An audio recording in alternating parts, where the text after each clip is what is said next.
And welcome to episode 95 of the TechnoBuffalo Show. I'm one of your two hosts for today, Director of Operations, Sean Ani. I'm joined by Executive Editor, Todd Hazelton. Hey, everybody. How are you doing today, Todd?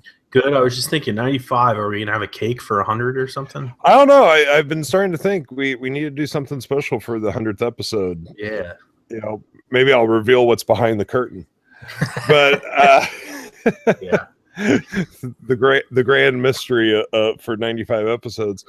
For those of you listening on audio, when we do the live show, there's a curtain behind me that hides ugly shelves, although there's been many series. Yeah, bodies, ghosts. We don't know what else back there. But yes, we are back. We took off 2 weeks. 2 weeks ago, we were just very, very short-handed. Yeah, Todd was on vacation. Yeah, because apparently he feels he needs time off to recuperate or something.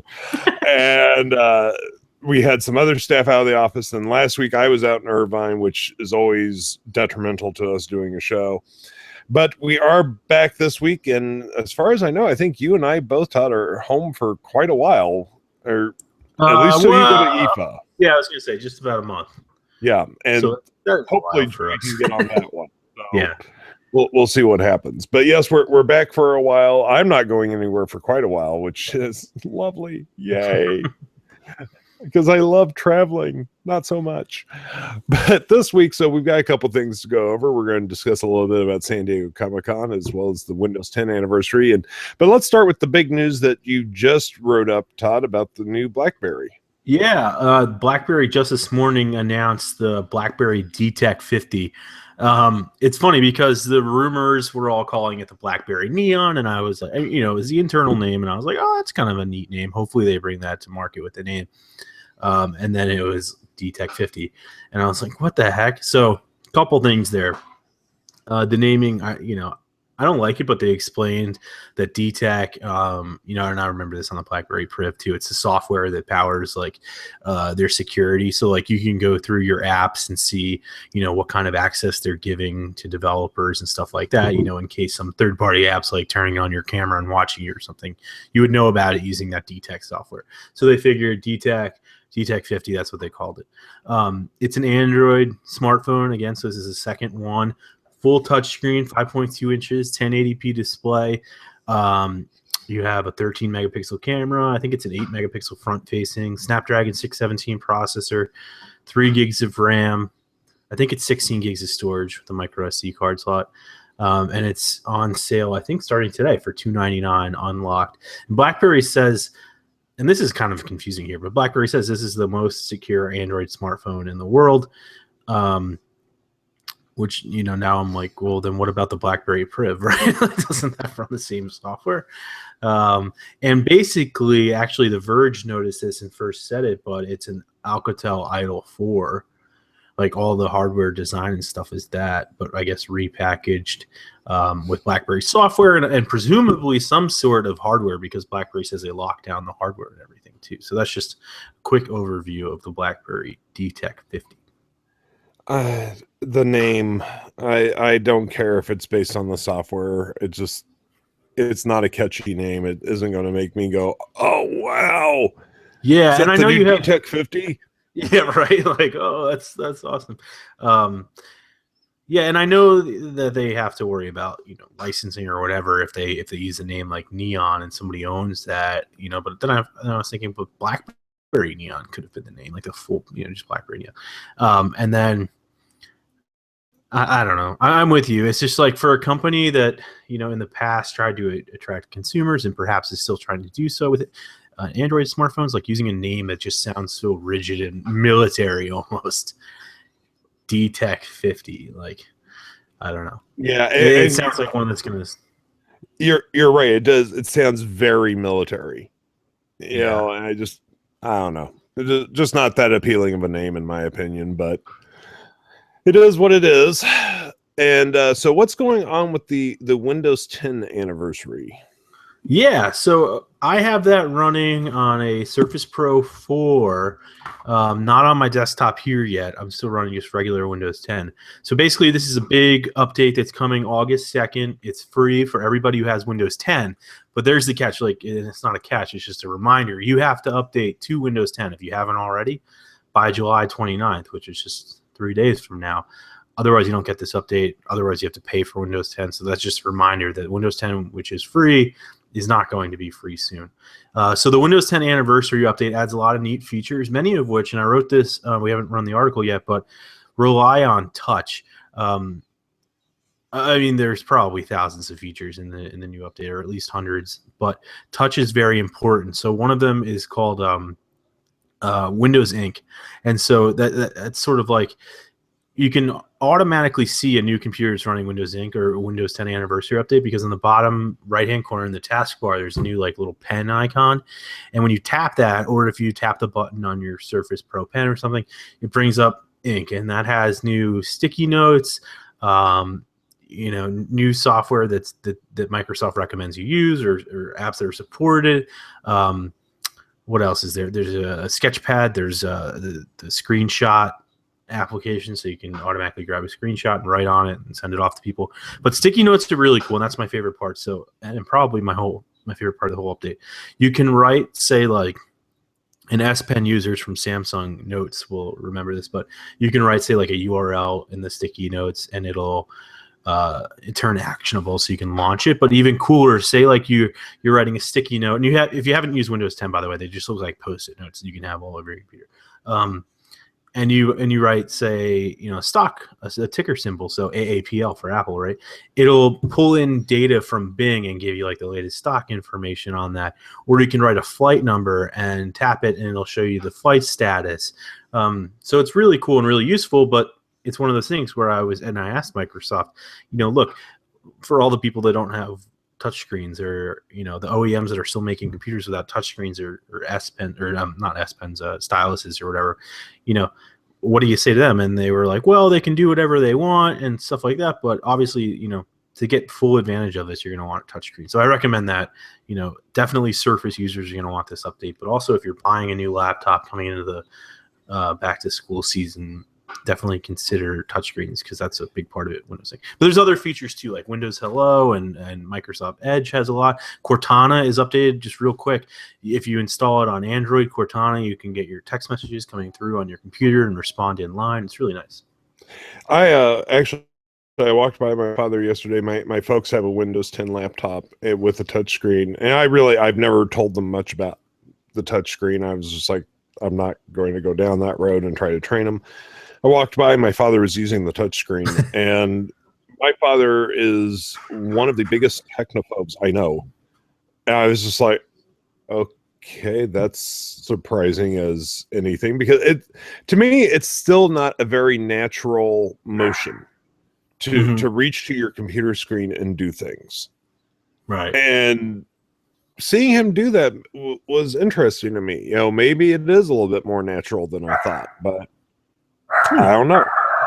Apparently, Mabel has comments on this and feelings on. He's knocking on my door, so apologies. Oh, no problem. But give me 2 seconds. I'll try to settle her down. Sure thing. So, touchscreens, it's something that I've always thought was interesting. I'm a big tablet user, so I've always, been very open to touchscreens. But on a laptop or a desktop, I don't see myself reaching for the screen. I don't see myself wanting to do motions like that when my hands are already on the mouse and the keyboard, or just the keyboard or a touchpad, whatever. Reaching forward to me is an extra motion that's not necessary. So if more people are going to start using touchscreens, at least it was topical. It was what? It was topical. It's something from T-Mobile. Should we open it here in real time? Oh, sure. Why not? A real-time opening. Yeah. For those of you listening on the audio show, it's some sort of tube. It's a tube, a cardboard tube with pink string around. It says T-Mobile. No. That would be magenta string. Magenta. The guy was knocking on my door, like, just wouldn't give it up. Just like leave it. Okay. Yeah, I saw this news this morning. Like, do I really need this? It's Binge On's periodic table of unlimited streaming, more than 100 entertaining elements and growing. And so it has, I guess, all of the streaming options. I'm still waiting for him to add Stitcher, because if he adds Stitcher and I can listen to podcasts unlimited, my world will be a much better place. I'm trying to say. I think Fox News was added today or something. I was seeing headline. Apple Music was added today. Yeah. It doesn't say what else was added today. Where would Stitcher be under? I don't know. I don't know. I keep hoping for Stitcher. I don't know why they sent a delivery guy to do that. Because. But that's what goes on. That's one odd thing about being in the press. You know, everyone's like, "Oh, you guys get so much cool stuff." We also get a lot of stuff that we're like, "Why did you bother sending this to me? How much did that cost? How much did that cost you?" And it's just going in my trash can now because I don't need it cluttering up my life. Yeah. How long are you going to have that periodic table around? You just saw the end of it. Yeah, exactly. That's not even something we can translate into a story. I mean, we've written up the news, so we're done. I don't think we even wrote up. I mean, because we didn't write up the news because it's like something's added, every couple of weeks, and people who are using it know it. But anyway, I know. So moving along, the final topic that we wanted to start the show off with was San Diego Comic-Con, which I did attend last week, and as did John and Brandon Russell, and I went back for 2 days. They were just down there for 1 day. And, I have to say, I did my first Comic-Con in 92. I did them each year through 96. And I started going back in 2014. And I can remember, back in the 90s, it was attendance of like 25,000, 30,000. They're estimating this year was 200,000. Wow. Yeah. And that's insane. This year, it really, when you were walking down the main aisles, it was not so much that you walked anywhere as you were just moved with the motion of the crowd. Oh, I would hate that. Yeah. Well, and to give you a good example, I was walking past the Fox television booth, and the entire cast of Bones was in the booth doing an autograph session. And the security was getting really angry about, they felt too many people were stopping to, shoot a picture or whatever. And a security guard got right in front of me and it was yelling at me, "You got to keep moving." And I was like, "I'm trying to." I have not turned once to look at the cast of Bones. I don't watch Bones. I just want to go this way. Do you not? I'm waiting for the crowd to shuffle me. Exactly. And that's the weird thing. It's almost like when you're on a highway, you have to wait for somewhere to merge into the traffic lane. Right. So like you have to wait for somebody to turn to talk to their friend behind them or whatever, so you can like scoot into the line. Yeah. And then just get moved with the wave of humanity. The river. Yeah. No, I know you are not fond of crowds. I'm never asking you to come to Comic-Con. Yeah. It would not go well. Just be like, yeah. But no, I didn't like CES. Or no, not CES, E3, because it was very crowded too. It's so public. Yeah. I've never done E3, but I can imagine it being the same. But the funny thing was, I was talking to so many people that, they've been going for 10 years or whatever, and they're like, "Oh, this show, it's so big now." It's like, look, when I came here in 92, the Comic-Con did not take over the entire building. There was actually, at one end of the building, there was a quilting show going on. And the following year, there was a boat show. So you were there for the quilting show and then just went to Comic-Con. Yes, I just happened to wander into Comic-Con. And now, Comic-Con has taken over the entire building. Every conceivable inch of that building is devoted to Comic-Con. It is spilled out across the street. It's going down side streets. It's taken over the ballrooms of the 2 hotels next to it. It's everywhere. I mean, it's completely taken over downtown San Diego. And the funny thing is, Comic-Con keeps saying, their contract expires with the convention center in 2018. They keep telling the convention center, if you do not expand, at least start an expansion by 2018, we are going to have to leave. And the convention center are saying, well, we can't expand anymore because the city won't let us. And it's all this, back and forth. I'm sorry, what town is going to fight the concept of 200,000 people coming to their city for a week? Yeah. You think about Orlando, and they have a huge conference center down there. I know.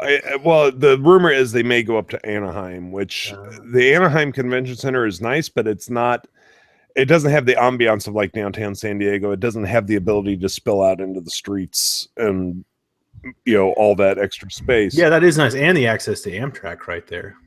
Oh yeah, I mean the Amtrak station is less than a mile away, which is because we stay up in Irvine. I came down on Friday morning, I went back up Friday evening, I came back down Saturday morning, went back up Saturday evening. It caught a lot of Pokemon on the train as I went both ways, but which is fun as you're on a speeding train, you're like, oh, I got hit real quick, all right, got one. got it, but yeah, I caught a lot of water types as I went by the ocean. So yeah, it's just interesting to see. There are towns that they fight for Super Bowl, and they get so they can have 150, 175,000 people come to them one time for in so many years, and this is 200,000 people a year for a week. Yeah, it's just. I think any town would just be going, yes, would you like us to give you the city? I mean, the hotels are booked months and months in advance. There's not a room available for like a 30-mile radius. It's insanity. But it was an interesting show. It strikes me as how little the show is about comics now. I'm not quite sure why they still call it Comic-Con. The comic dealers occupy a very small percentage of the floor space. What's and then mostly about then? TV shows and movies. TV shows, movies. They say, as they now call it, they say it's celebrating the popular arts. So it's movies, television, anime, comics. It's all sorts of things mixed together. But it's amazing how little comic books are really represented there anymore. As opposed to when I went in the 90s and it was just aisle after aisle of long boxes of comics. And now I can walk through the comics section in 30 to 45 minutes. Wow, yeah. And be done. And that's even with the wave carrying me. I guess you can see where the money is then.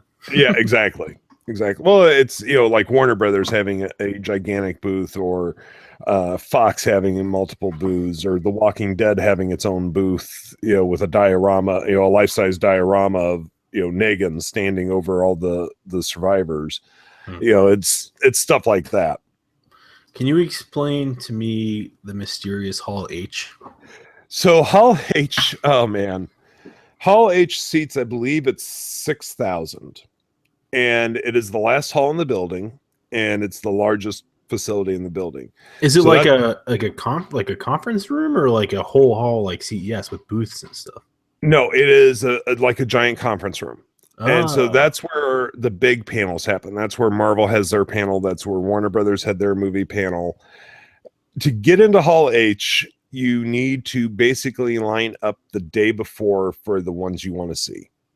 So if you want to see a panel on Saturday, you need to line up on Friday afternoon. And I mean, you're staying there all night. Oh. And so Hall H is not something that I've ever done since it became a thing. It didn't used to be a thing, but now it's a thing. And I've never done it because I have very limited time and I'm there to work, and the funny thing is, people always think, oh, press, you get all this special treatment. We have no special access to Hall H. We have to wait in line just like anyone else to get in there. And so when we're doing it in the way that we do it, although that may be changing in the future, more on that many months down the road, I can't, ask one of our writers to go stand in line overnight in the hopes that we get into Hall H, and then they have no internet access to file their stories. Yeah, it's crazy. Do they have like broadcasts from Hall H? They do on site. And although now that Comic-Con's launched its own like Roku channel and streaming channel, I think we're going to see over the years, I think that's going to expand. Oh. But yeah, I mean, getting into, there was actually an incident a few years ago where somebody stabbed somebody else in the eye with a pencil over a seat in Hall H. Wow. So why do you, is it news on the latest movie or TV show? Is that why you want to get it? Did they give you like a free Game Boy? Or? No, it's a lot of times it's exclusive footage that's only shown in Hall H. Like they showed some footage from Guardians of the Galaxy Volume 2 this year. James Gunn, the director, has announced that footage is not being released publicly because the effects aren't finished in it, and he doesn't want to release something with half-assed effects. Oh, wow. So you're getting a look that nobody else gets. Exactly. And they showed a complete scene plus like a mock trailer. That's awesome. Yeah. And now Warner Brothers, though, after last year's Suicide Squad debacle, they showed Suicide Squad footage at the show, which was complete footage. And they did not intend to release it, but so many poor leaks got out that they finally went, okay, fine, here you go. Here's the official release. So this year, Warner Brothers, everything shown in Hall H was released on YouTube immediately, which was nice. Marvel, on the other hand, though, released basically none of the footage they showed except for the Luke Cage trailer, the Defenders trailer, and the Iron Fist trailer, all the Netflix shows. So, yeah, I mean, there's an advantage to being in Hall H. It used to be very exclusive. That everything shown in Hall H was not shown publicly. And now Warner Brothers is breaking with that trend because they're tired of seeing the leaked camera phone shaky footage come out. Control the news in that case. Yeah, but Hall H is its own beast. You're not allowed to line up for Hall H inside the building. The line is outside, which with the way the sun was and the heat, there's nothing that could happen in Hall H that would make me want to stand in that line. Yeah, I'm surprised they allow it. It's got to be a security nightmare too. Oh, it does have to be a security nightmare, and I'm amazed that there has never been a reported incident out on the outside line, be it a crime or anything, but somehow now it was really bad. This really got its start when the Twilight movies were doing promos there.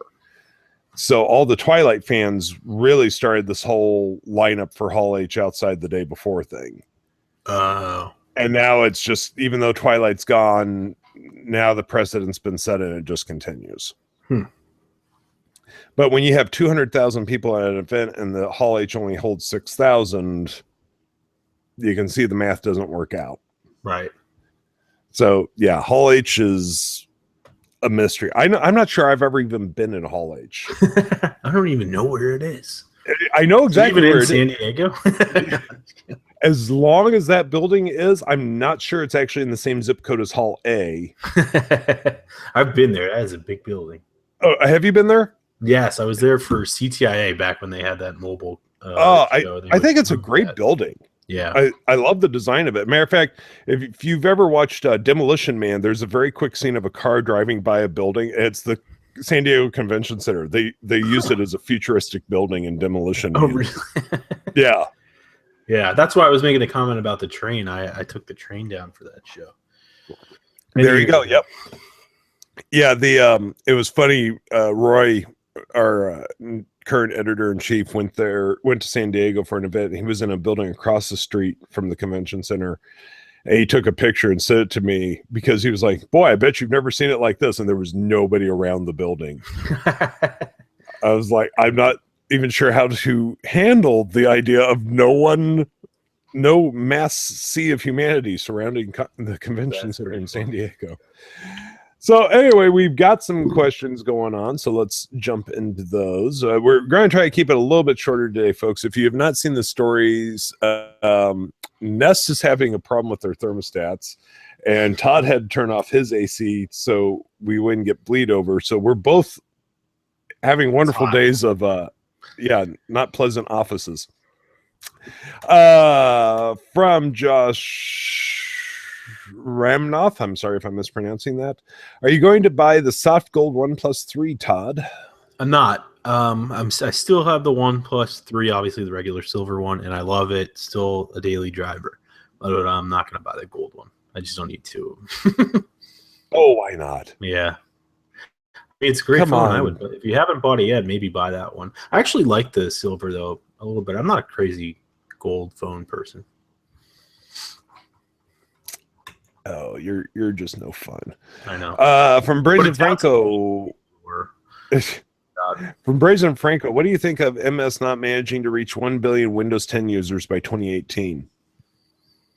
Yeah, I don't know. I mean, we'll see how the upgrades go, right? Continue through July 29th. They're at 1 billion. I think they were at 1 billion just Windows users, and so I think that's pretty good. And then, if developers are writing Windows 10 and you slowly, or the apps that span platforms, and you slowly get people to upgrade by July 29th and through new machines. I don't know. I don't know that, like, what is that, a seventh of the world's population? Like, whether missing that by 2018 or making that by 2018 is a big deal. I think, that's a huge deal either way. Well, I think it's also a lot of the fact that a lot of corporate users, the corporations don't want to change from, say, Windows 7 because they don't want to rewrite their proprietary programs. Yeah, and train people and all that stuff. Exactly. That was why Windows XP held on forever, along with Internet Explorer 7. Mm-hmm. It was all of these corporations that were just like, nope, we can't upgrade because we don't want to redo all of our software. Yeah. So I think that's what's holding it back, and I wouldn't read too much into it. I mean, people are still using Windows machines; they're just not upgrading to Windows 10. Yeah, it's just like, I don't know. That's like 3 years moving all of your entire user base up to Windows 10, and considering, like you're saying, the popularity and people still like Windows 7. Yeah, I don't think it's a bad thing. Hey, just keep them on Windows, right? As long as they're not going elsewhere. From Josh Rainmouth, what team are you guys for Pokemon Go? I don't know its name. I'm the red one. I randomly picked one. I'm not on any team. I caught one Pokemon and at my desk, and that was it. Oh, man. Yeah, I haven't played. I think I've caught 70 different types now or something. I don't know. I've caught a bunch. Well, when I would open it up, when I was sitting here, and I didn't walk around with it or anything, but like, what am I supposed to just walk around my neighborhood with my phone out? Yep. I guess I could do it when I'm walking the dog. Yeah, that's what John does when he walks Lucy. He gets out his phone, and Lucy got far more walking in last week than usual. Nice. Well, we didn't take her because I would end up going out with him, and we wouldn't take her out more times in a day than normal. But we did find that, well, Lucy's done her business, but let's just keep walking for another minute or two. Yeah, that's good exercise. Yeah, it was. From Brazen Franco, what do you think will be the price of the BlackBerry Neo, or whatever it's called? I don't know. Today's BlackBerry is $299, and if it comes in with higher end specs or whatever to replace the Priv, I'm guessing it's going to be like $700 or somewhere in between. If BlackBerry learns that might be a little too expensive, I don't know. I mean, and I'm not saying it's expensive. I'm just wondering if, for example, AT&T said it didn't live up to expectations, and obviously they're selling it on a contract, so I'm not sure how well sales were unlocked at $700, but maybe come a little lower. I'm going to use this question, but I'm going to, before we dive into it, I'm going to explain why I'm acknowledging it, at least. From Brazen Franco, about the arrest of the alleged founder of Kick-Ass Torrent, I understand extradition for people like Snowden, who's American and has supposedly committed treason, but why extradite a man that has nothing to do with the U.S.? My guess, I did not want you to think that we were avoiding this question or something, but I'm going to tell you right now, I got no idea. My guesses, and these are nothing but guesses, because it crossed international borders, because a lot of the copyright holders are here in the U.S., that sort of stuff. Yeah, otherwise, I got no ideas. Yeah, broke U.S. laws against U.S. companies. Yeah. Yeah. But it is interesting because he's not a U.S. citizen. I can see extraditing people for murder, but copyright violation, I don't know. That's one of those. I want everyone to realize we do read every question that goes by, and we do try to get to them all. And we have fewer questions than usual because we're on a different day this week. But so I didn't want Brazen to think that we were just like dodging the question. I seriously have no idea. I've really zero idea. Me neither. But it's funny because we didn't cover this story, or not funny, but ironic that he was busted allegedly for using iTunes, like buying something legally or something. Because I guess his iCloud account matched like one that was used to receive, and they used like sort of like a mole or whatever, undercover investigator, like to place an ad on Kick-Ass Torrents. and it was that same email address that was associated with iTunes, I guess. And so they put the 2 and 2 together and busted them. I really, when I first heard this story, I was like, why? I mean, look, I'm not condoning the use of torrents by any means, but if you run a torrent site, why are you buying anything off of iTunes? Yeah, like it's crazy. I mean, you could always, oh, well, it was an exclusive track on an album. Those always end up on torrent sites too, from what I hear. Yeah, so, or an app or something, but yeah, I know. Yeah, I don't know. I found that immensely funny and ironic. Maybe he wanted to get caught. You never know. That's what they say about criminals, right? It's truly ironic, and unlike all the lyrics of Alanis Morissette's song. You know, I quoted that in my post. Oh, did you really? Yeah. I said, as Alanis Morissette says. That must be where I got that joke from. Yeah, because now I remember that. That must be where I got that joke from. Okay, credit to Todd for that joke. From Brazen Franco, what do you think of the fear that people have about MS slowly attempting to drop Win32 support by slowly breaking the compatibility on Windows 10 in favor of UWP? It is a concern also brought up by Tim Sweeney, developer and founder of Epic Games. This one is completely above my head. Yeah, I haven't followed this either. I don't follow it so closely down to the developer, or apps. I'm just kind of watching the new features being added. Yeah, I'm sorry on that one, Brazen. It just my guess is if they're breaking Win32 compatibility, and then you're getting, I would call them legacy apps or whatever, current apps. If they're not going to work, I mean, that's dangerous. But I feel like they wouldn't just do that and leave all these old applications that people still use out in the cold. If I'm understanding correctly. From Josh Ramoth, what do you guys think of TechCrunch being hacked? I hadn't heard about it yet. Yeah, that was crazy. This morning, OurMind hacked TechCrunch and just posted on their page OurMind's the same people that hacked Mark Zuckerberg and several other people, Google CEO Sundar Pichai, just tons of people they've been hacking. And then basically what they do, they usually hack into a Twitter profile and they're like, hey, change your password, contact us for our security services, basically. And they hacked TechCrunch this morning and posted similar thing, just a big banner on the site, OurMind, and hire us for your security or something. Clearly they had gotten into one of the writers probably or developers passwords and got into the site. Okay. Mm-hmm. That would make me want to run out and hire them. Yeah, I think OurMind originally was using a lot of the passwords from the MySpace database leak, but I'm not positive. More than likely. Yeah. It's not like a security firm. It is a bunch of, I think it's a couple or a trio of hackers or something. So yeah, that's funny though. If they are using the MySpace password dump. I think that's what the rumor. Which how many people even remember their MySpace password at this point? Not many, but there were millions of them leaked. Yeah, something like that. It was. I can't even remember the last time I logged into my MySpace profile. I can't remember the last time anyone logged into a MySpace profile, to be honest.